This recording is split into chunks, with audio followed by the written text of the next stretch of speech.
Okay, so we are going to look at the second New Deal. But before I do that, I just want to show you, I guess, a couple things in the book, just so that you know, like, you get to the book by, oops, what am I doing here? Just in case you haven't been going there, but want a place to review for the test or know where to find things when we take the test. It's in Schoology, so you would just go to your class, and then it's this McGraw-Hill button. So you just click on that, and then it'll bring up a screen, and you have to click on your book. You'll only have one book to click on, so it should be pretty easy.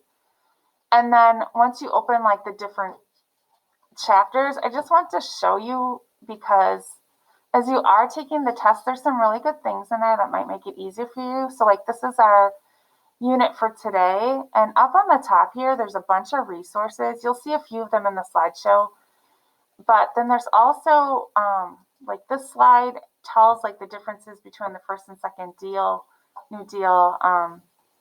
You just can kind of click through that. I didn't want to put that all in the slideshow because I wasn't going to read it all to you, but some of these things are going to show up on the test, so this is a good place to find them. I just thought that I wanted to just throw that out there. Where is it? There's also a slide on like the different acts we're going to talk about today. There's just some really good information there. So I just wanted you to make sure you knew where to find things. But besides the reading, which is on the left here, you have all these little slides on the top that are often summaries of what we're talking about in the class. So that being said, like I said, I have kind of a short slideshow today. We got a glance. There was a quiz yesterday, so just make sure you get that done. It was just basically a vocab quiz, a matching one. Today we're going to do the New Deal. Tomorrow we're going to read through or do chapter 10, and then we're also going to review a little bit for the test. And then Thursday we'll have the test, and we can review before that too. And then Friday I just ask that you guys finish any work that you're missing. So this is from your book, and I just thought I'd throw in there because it is a really nice overview. So we will talk about some challenges to FDR, and I have that in the slideshow, and then the new things that came about from the second New Deal. And the two major ones were the WPA, which we'll talk about, and Social Security, which I know everyone's heard of Social Security.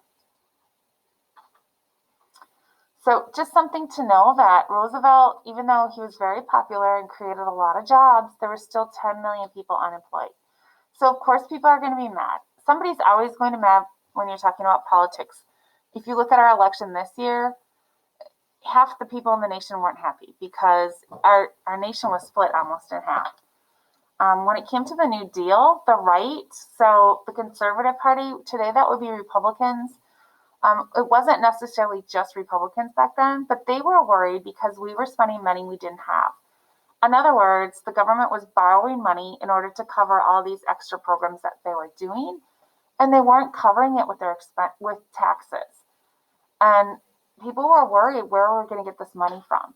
And Roosevelt was saying, well, after we get through the Depression, more people will be working, they will be putting more taxes in, and we'll be able to pay off this deficit. The truth is, our deficit just keeps growing every day. On the other side, people felt like we didn't do enough, that the president didn't do enough to help with people that were struggling. So I did put this little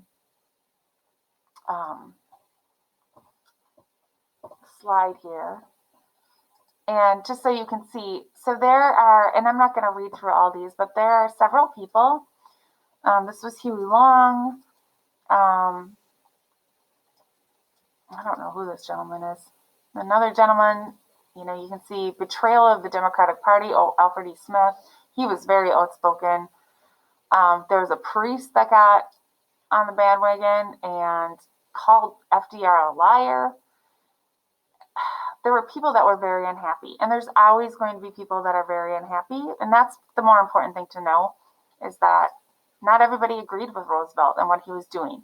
They didn't agree that we should be doing Social Security and things like that. But the truth of the matter is, if he hadn't put some of those programs into place, we would have been in even worse trouble than we were. he didn't do everything right, and starting the deficit back then was kind of what started what we have now, but something needed to be done to help the people. So with the second New Deal, one of the things he did was he instituted the Works Progress Administration. And kind of like in the last New Deal, where like the TWA employed people to build dams and things to help with power in the Tennessee River Valley, the WPA employed people all over the nation to build things, to put people back to work, and then to also help the public. And we have a WPA building here in Monroe.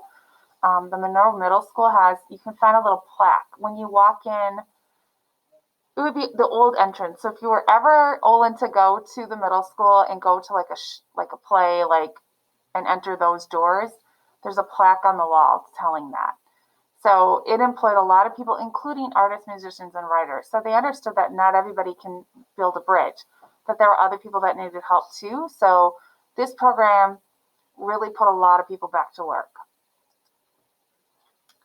The Supreme Court stepped in and said the National Recovery Administration wasn't legal because Congress couldn't